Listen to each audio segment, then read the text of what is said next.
Hey guys, Arena Stories here, and today I'm going to be showing you how you can beat every class as an assassination rogue. And so first off guys, we have an arms warrior. We're going to open up with a cheap shot into a mutilate. We're going to gain a bit of distance here to wait for our energy tick. We're going to play the dead zone here to regain energy, go for a full kidney, go for a mutilate. He will trinket that guys. We are going to gain some distance, shadow step to avoid being charged, cold blood and envenom, and he will go down guys. And I'll be showing you guys another example. We're going to cheap shot the same way. I'm going to summon a chicken, a mutilate, wait for the energy tick, double mutilate, gain distance here in order to regain energy, shadow step, trinket the fear. Now I did gain too much distance here, so I am going to blind him quick to avoid being charged, come back in and finish him off. I'll be showing you guys another example.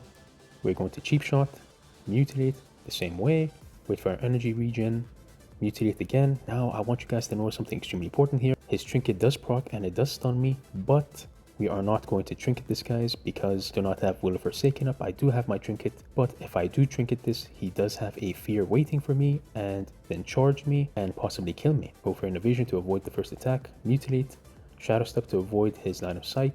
Our kidney shot does resist. He does fear us there. I do trinket that. Go for a cold blood and envenom. I'll be showing you guys another example. It is going to be versus a dwarf warrior. We're going to open up with a cheap shot into a mutilate. And again, waiting for our energy regen. We go for a double mutilate. He does charge us here, guys. Now, one thing I wanted to mention that was really important. If you are not an undead rogue, please do not trinket this. This is something warriors do in order to pressure rogues, because when we do trinket, they have a fear waiting for us and they can just recover. Come back in, go for a full kidney shot here, go for a double mutilate, and he will go down guys. And I'll be showing you guys another example, and you might be asking, why are you showing us multiple examples of warriors? The reason why guys is because you are going to be in different scenarios and every scenario is different. We're going to open up the same way with a cheap shot into a mutilate, go in for a double mutilate, gain distance here. Now, you might be asking, why aren't you going for a full kidney shot? The reason why, guys, is because we have control over this fight since the warrior cannot remove our slows, and we can just play the dead zone, wait for our energy regen, come back in and continue pumping. When it does come to assassination, guys, sadly, we do not have our CC abilities like blind or gouge or sap since we are using deadly poison.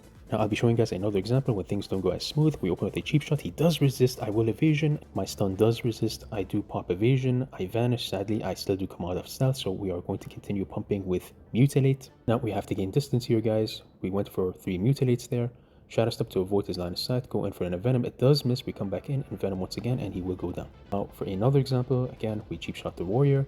Go in for a double mutilate, gain distance here, play the dead zone. He is trying to reach us, but there's absolutely no point. We are just waiting for our energy regain. Going for a envenom there. It does miss. He will use fear. We will use will forsaken. Go for a full kidney. He will trinket this. We will go for another mutilate, shadow step to get out of his line of sight, envenom, and he will go down. Now for the final example for warriors, guys, and again, I am showing you multiple examples to get you comfortable versus warriors.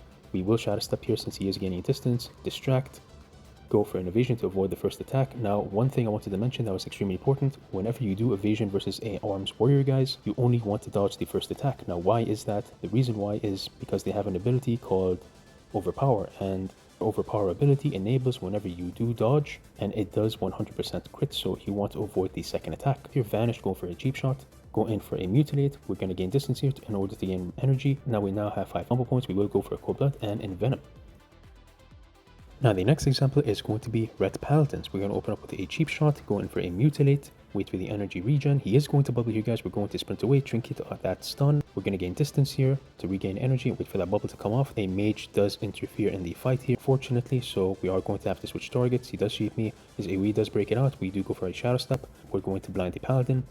Try to get to the mage here, vanish his Frost Nova, going for another mutilate. He will go down here. Now, we did lose a significant amount of cooldowns here, but it's absolutely fine. Again, you are the rogue. You do have the advantage when it does come to mobility and CCs. So we are going to come back in. We're going to go for a double mutilate. We're going to slow him, going for a full kidney. I am going to use my Gnomish Death Ray Trinket here in order to gain some damage. Going for a double mutilate, envenom here. We're going to try and kick that heal. It does miss, and he will go down. Now, the next example is going to be a dwarf paladin. Now, guys, as an assassination rogue, your main objective is to get 5 stacks of deadly poison and 5 combo points, so you can use cold blood and envenom. So we're going to open up the same way, guys. Cheap shot into a mutilate. We're waiting for that energy tick again, mutilate again, and we're going to gain distance, mutilate. He is going to stun us here, guys. We are going to trinket that. He will use his ratio. We go for a kidney shot. Sadly, it does miss, so we are going to have to use eviscerate instead. We're going to keep pumping him here, guys. We're going to sprint around, mutilate, gain distance here for our energy regen. Go in for a mutilate and he will go down here. Now I'll be showing you guys another example versus a paladin. Again, I'm showing you different examples, get you guys used to it. Now I will trinket that stun, try to go in for a cheap shot. Sadly he does a read me out. We're going to use a mutilate. I will use T here guys because it was a 2v1 situation there. I did forget to apply poisons in this situation guys, so I do not have any slows and we do not have as much control, but it is completely fine as well. Now there is an NPC attacking us unfortunately. We have to gain distance, sprint away, try to recover and wait for that bubble to come off, and we will go for a bandage here. Paladin will mount on to get to us and we will get some healing ticks here. We will come back in. Now I want you guys to notice something extremely important. We go in for a kidney shot instead of a cheap shot. Now why do we do that guys? It is in order to pump out as much damage as we can, because he does not have his trinket, he does not have bubble. We are playing with relentless strikes, and relentless strikes refunds us 25 energy when we do use our finisher like eviscerate and venom or kidney shot. So our kidney shot here is free, so we go for a full kidney, go in for 3 mutilates. He is down to 20% HP. He will try to heal. We'll use a shadow step, cold blood into a mutilate, and he will go down here guys. Again, when it comes to assassination rogues guys, it is all about the damage. Now I'll be showing you guys the final example versus retribution paladins. Again, we opened up the same way, cheap shot into a mutilate, go in for a double mutilate. He does bubble early here guys. We are going to sprint away, trinket his stun, and just wait for that bubble to come off. As you guys can see, the amount of damage he can do to us with just ranged attacks. We are going to bandage fully, completely here. We're going to sprint back, use shadow step, go in for a full kidney shot. I will use gnomish death ray for additional damage, pop evasion, double mutilate into envenom, and he will go down guys. It is that simple. Now the next example is going to be hunters. This is a dwarf hunter. Again, as I've stated before, dwarves do have an ability that kind of screw assassination rogues, so just be aware of that. Open up with a cheap shot into a mutilate. We are just waiting for that energy regen. He will trinket the cheap shot. He will try to freeze us here. We will have to trinket this guys. Come back in, shadow step, going for a full kidney shot, double mutilate. Again, we do not have poisons on him because he is dwarf. We will use cold blood and eviscerate, and he will go down here guys. Again, you guys have to keep in mind that our main attack does come from envenom. We really do want that 5 combo points and 5 deadly poison stack in order to deal that damage. When you are versus races that can remove your poisons, you want to use eviscerate, or you want to pop envenom as fast as possible before they do pop the racial. It is extremely important guys. I'll be showing you guys another example. Go in for a cheap shot into a mutilate. We will pop evasion here immediately guys to avoid taking damage from the pet. Go in for a full kidney. Again, facing forward from the pet in order not to take damage. Going for a mutilate, and he will go down here with an envenom. The next example is going to be a melee hunter. We are going to come in. Sadly, he does use flare on us. We do manage to get 1 mutilate, but sadly no poison. He will scatter shot us. He will use freezing trap on us. It does resist luckily. We will come in for an evasion since he is a melee hunter. Mutilate, now we have that poison stack on him. Go in for an envenom, and he will go down here guys. Now the next example guys is going to be a boomkin druid. We're going to put a cheap shot into a mutilate, waiting for that energy regen. Full kidney, he will trinket that guys. We will immediately vanish here. He will try to get us out of desperation. We do have to wait for our energy tick, wait for that stun DR to come off of him. Now this is an amazing situation guys. He does use hurricane to try and get us out, and he will drink. Again, that is completely fine. Now we have majority of the control since he did use his trinket. We're just waiting for that stun DR to come off. We are going to come back in here guys, going for a cheap shot to a mutilate. Now he did use nature's grasp, which has a 100% chance to root us whenever we do attack him. But again, I do have my trinket here in case I do not kill him within the stuns. Go in for a 4th mutilate, and he will go down here guys. Now the next example is a feral druid. In my opinion, feral druid right now is extremely overpowered. The reason why is for frenzied regeneration, and I'll be showing you guys how to counter that. Open up with a cheap shot as normal guys. Go in for a mutilate. We just want that poison stack on him. We will gain distance here guys. Now why did we not instantly go for a cheap shot? Again, we are the rogue. We have advantage in terms of mobility and when to get out of roots and CCs. He will change forms in order to get out of that cripply poison. I do try to go in and kidney him in human form, but sadly he does change back to bear. I will go in for a double mutilate, envenom here, mutilate again. Now we are going to gain distance here. Now one thing I want you guys to notice that is extremely important guys. When he does use frenzied regeneration, please do not attack him guys. Refrain from doing any damage. The reason why guys is because no matter what damage you do to him while he has frenzied regeneration up, even with wound poison, you'll gain 100% HP and you will just lose your energy and damage. And he has a huge chance to damage you and lower your HP and potentially kill you. He will go into human form here. We will use cold blood. As you can see, it does nothing since frenzied regeneration is still up. He will go into bear form. We'll pop evasion here. We go for a rupture.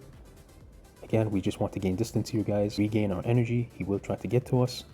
We will go for a full kidney shot here, going for a double mutilate. Now that frenzied regeneration is gone, he has nothing. We will go for an envenom into a mutilate, gain distance here. He will charge us. It is completely fine, guys. We are going to vanish in order to remove that root. Come in for a mutilate, envenom, and he will go down. And I'll be showing you guys a second example for feral druids. Again, be aware of frenzied regeneration. It's extremely powerful. Deep shot into a mutilate, energy regen. Go in for another mutilate, gain distance here, guys. Again, you are the rogue, you have mobility. Now we are just playing the dead zone. We are just waiting for our energy regen. We do not have any purpose of attacking him when we do not have energy. We go in for a full kidney shot, go in for a double mutilate. We just want those stacks of poisons. Go in for an envenom, again another mutilate, gain distance here. He has to be forced to make a decision now. If he sits in bear form, he will just die. Envenom, and he will go down here, guys. For the next example, it is going to be rogues. We are going to open up with a cheap shot on the rogue into a mutilate. We will go for a full kidney here, guys. He will trinket the kidney, go for a full blind. Now, one thing I want you guys to do always whenever you are fighting rogues, whenever you do get blinded, after he trinkets, you want to wait 1 to 3 seconds based on what he does, because most rogues do wait for you to trinket and instantly vanish and cheap shot you. Now, as I can see, he does not do that. He's trying to get away, so I will trinket the blind quite early here. Vanish into a shadow step, come back in, cheap shot. And one other thing I want you guys to notice, and you can only do this versus other rogues as an assassination rogue, you can use cold blood and mutilate, because whenever you do crit your mutilate, he does lose a huge chunk of his HP, guys, and you most likely will not get a chance to get a 5-stack on him on deadly poison to have a full envenom. So it is worth using cold blood and mutilate on rogues, only on rogues, guys. I'll be showing you guys another example. I do get cheap shotted here. I do go in for a blind. Now, one trick I have here, guys, when you do have open world PvP versus another rogue, is whenever he cheap shots you, you want to blind him and sprint away, acting as if you do not want to fight. What I found, guys, 80% of the time, these rogues do trinket because they just want to get to you, thinking that, oh, he does not want to fight and I want to kill him. Now, as I can see, he does not trinket, so most likely he does not have his trinket on him, or it is on CD. We will come back in, cheap shot, going for a mutilate, go for a full kidney shot, and it is completely over, guys. Now, as for the next example, it is going to be enhancement shaman. We're going to open up with a cheap shot. It does resist here, guys. Since he is an orc, we will vanish, go in for another cheap shot. It does resist for a second time, guys. So we are forced to just fight here. We will go in for an evasion. We're going for a double mutilate here, gain distance here. Shadow step to get out of his line of sight. A cold blood and venom, and he will go down. When it does come to assassination rogues, guys, as I've explained before, it is all about damage and less about CCs and control. Again, it is a trade-off. Now for the next example, it is going to be a orc again. We're going to shadow step here, going for a blind. Now that was a risky play, guys. I only recommend doing this when you do have vanish up. Again, I was playing a bit carelessly here, and just imagine I do have my vanish up, and if he does decide to trinket that, just vanish and cheap shot, go back in, cheap shot into a mutilate, double mutilate. He did trinket that, guys. We're going to gain a bit of distance here. We will go for a kidney shot and he will go down. Another example, guys. Now I'll show you what to do perfectly when you have everything lined up. What you want to do is auto attack the poison totem, blind the shaman, break all the totems, and just wait to get back into stealth. Again, if he does decide to trinket this, just vanish and cheap shot him. I do not have my vanish. I am just explaining to you guys what to do when you are in that situation. We will gain a restart here, go for a cheap shot, go in for a mutilate, go in for a second mutilate, gain some distance here in order to avoid some damage. Let's try to heal. We will shadow step back in, go in for an envenom. It does miss, sadly, guys. I will use normal discovrey here in order to gain some damage. We'll try to heal. I'll go for a full kidney shot, mutilate, and it is completely over. Now for the next example, it is going to be affliction warlocks. So we're going to go ahead, we're going to cheap shot him here, guys. Instantly pop evasion to avoid the patch damage, go in for a mutilate, go in for a full kidney shot, summon my chicken for additional damage, go in for another mutilate, a second mutilate, sprint and vanish away, guys. Now why did we do that? It is because warlocks do have a lot of utilities like health stone, death coil, and life drain in order to heal up completely, and we now have 5 combo points and 5 stacks of poison. So what are we going to do here, guys? And we do have a stun DR up as well. So instead of stunning him, we are going to come in, go in for an envenom. It does crit, guys, going for a mutilate. We're going for a second mutilate. Sadly, it does dodge and it does not land. If it had landed, he would have died. And he will use death coil here. We'll just trinket that mutilate and he will go down. Another example, we're going to cheap shot here, evasion again to avoid the pet damage. He will trinket quite fast here, guys. We are instantly going to sprint away and vanish. Again, why do we do this, guys? It is to avoid being life drained or cursed. Now, sadly, the pet somehow does get me out of stealth. It is a bug, guys, so we are forced to fight. Shadow step back to the warlock, go in for a full kidney, and then go in for another mutilate, go in for a second mutilate. We are going to pop Will of Forsaken here to avoid being feared. Again, if you are not an undead rogue, I do recommend using the engineering wrists. It helps you avoid being feared for 15 seconds. He will go down. Now, the other example is going to be an affliction warlock. Again, he is using the fire aura in order to get rogues out of stealth. I will use cheap shot here, guys, going for an evasion to avoid pet damage, going for a mutilate. He decides not to trinket this, guys. We will sprint away, instantly vanish. We've dealt a ton of damage to him. We are just waiting for energy regeneration. We will pop Cold Blood here, guys, because he is already low and he's deciding not to heal. He could be baiting us, and we do not want him to use his Void Walker's bubble. We want to keep him confident here. We will pop Cold Blood into an Envenom from stealth into a mutilate, and he will go down here, guys. He did not have enough time to react. Now, the next example is going to be a Metal Warlock. Again, we are going to Shadow Step here, cheap shot into an evasion, mutilate for a second time, vanish here to wait for our energy regen. Pop a Cold Blood, he is quite low, going for an Venom, and we do get a big crit there, and he will go down. Another example, guys, and the final example, we're going to cheap shot into a mutate. I'll summon my pet chicken here, use Cold Blood into an Envenom. He does death coil me here. I do trinket that, instantly vanish to avoid being life drained. He will take advantage of my chicken and start life draining the chicken to heal. I will just come back in, go for a mutilate, second mutilate, and Envenom, and he will go down here. Now for the next example, guys, it is going to be Shadow Priest. Open up with a cheap shot into a mutilate, wait till that energy regen, go for a second mutilate, try to go in for a full kidney shot here. He will not trinket this, he will just wait in disperse. Now what we want to do in this situation, guys, is just keep auto attacking him until he does come out. I will pop Will of Forsaken here because it does give me 5 seconds of immunity. Again, if you're not an undead rogue, you can just play with the engineering wrists. That makes you immune to fear for 15 seconds. Now he does get a lucky proc on me on a stun, guys. If you are not an undead rogue, or if you're not playing with the engineering trinket, please do not trinket this, guys. Cold Blood here, guys, and Envenom, and he will go down. Now for another example, it is going to be Shadow Priest again. As you can see, he has his pet there. What you guys want to do in this situation is use Distract, so the pet just stays in one place and the priest just moves around. Again, that pet can get you out of stealth, so you want to be very careful, guys. Now we will sprint in because the pet will come back to him soon, going for a cheap shot. We are not going to use kidney shot here. We are going to fully pump since he is deciding not to use disperse. Now we just continue pumping with mutilate, waiting for that 5 stack. Now I want you guys to know something extremely important. We are not instantly going to be popping Cold Blood in order not to show him that we want to burst him here. We're waiting for the last second. We pop Cold Blood now, but he will still go down here. Now for another example for Shadow Priests, we're going to sprint back in.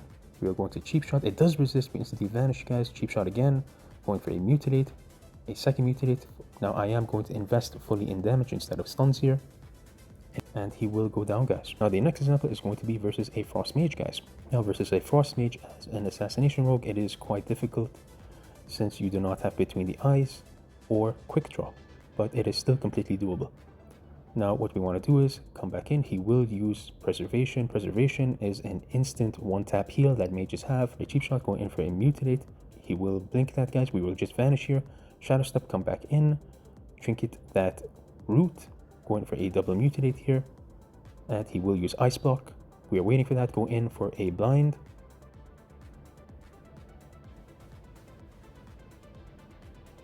and mutilate, and he will go down. Now for the next example, it is going to be a Fire Mage, guys, and he does not have Preservation, so what you want to do here is open up with a double mutilate, guys. It'll deal insane damage. We do manage to get 3 mutilates. As you can see, he's all the way down to 20% HP.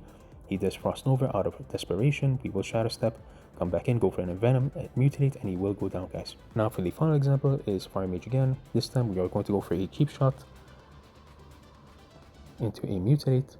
He will instantly blink that. We'll just go for a kidney shot. Continue pumping him with mutilate damage. Mutilate is quite broken in Season of Discovery, guys. And he will go down here, guys, with a Shadow Step and an Envenom, and it's completely over. And yeah, that's pretty much it, guys. Thank you for watching. Again, when it does come to assassination rogues, it is less skill based and more damage based, since you do not have any CCs or control over your target, but in exchange you get an insane amount of damage. And as always, thank you for watching, and see you in the next video.